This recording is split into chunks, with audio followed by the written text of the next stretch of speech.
Hi, my name is Michal Urbaniak, and you're watching Artist Talk. In this case, Polish-American Artist Talk.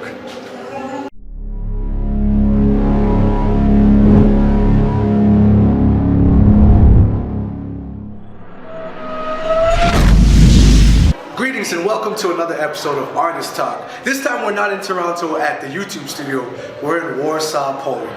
And I have the legendary honor to introduce a man who brought fusion music to jazz, bringing hip-hop, R&B to jazz.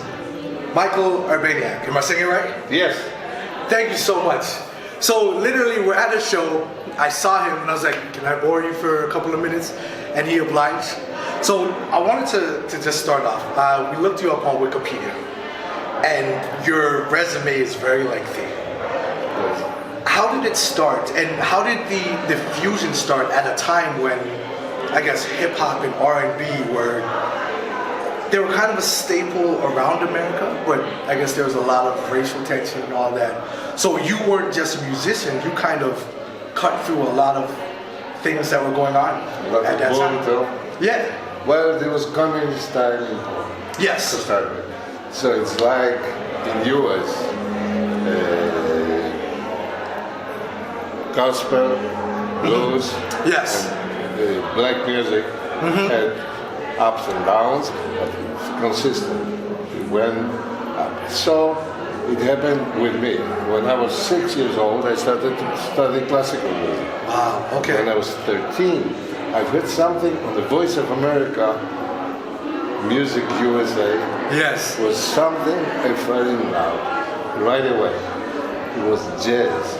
Blues, jazz, and all that music. So really, by 15, I was playing classical violin and jazz saxophone. Now, I also saw later on you had an electronic violin, talking violin, something like that. What was that? Well, that's something. Okay, I had ups and downs in my life. Played a lot. By the age of 29, 30, I started having heart problems. So I took my violin back to jazz as a saxophone player already. Okay. So I took, in order to phrase, I took the microphone and special electronics, like vocoder, but specially made, so I could control the shape of notes with my mouth. So it's like singing, that's why they called it talking violin. In '85, Miles Davis heard it on the radio, and he said exactly, I will quote, if you permit,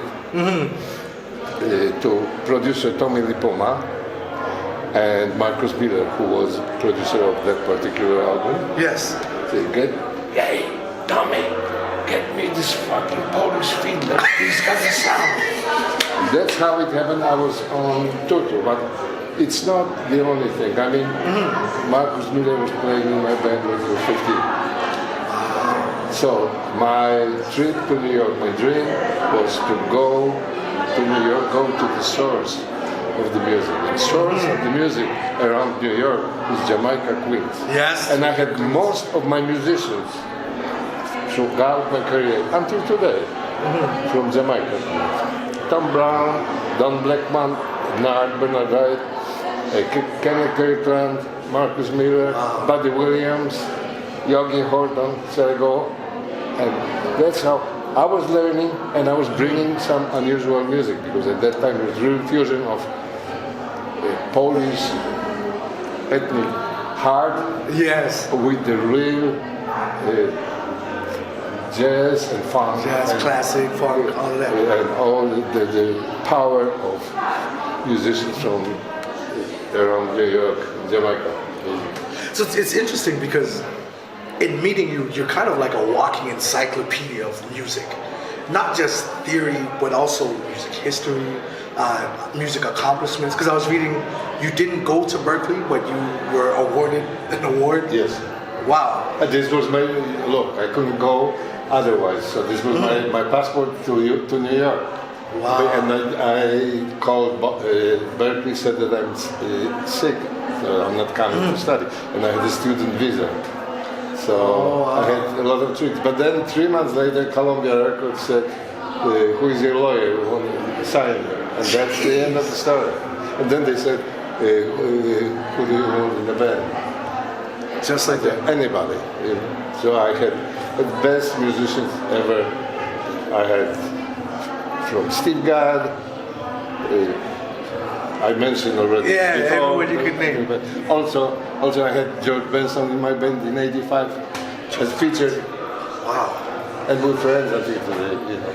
So after achieving so much and overcoming so much, what were some of the little things that you learned about like just continuing and sticking to it? Because it's hard as a musician. Nowadays, I don't know if I would make it again. Wow. That's how I look at it. But being honest, I love music 24 hours a day, and work.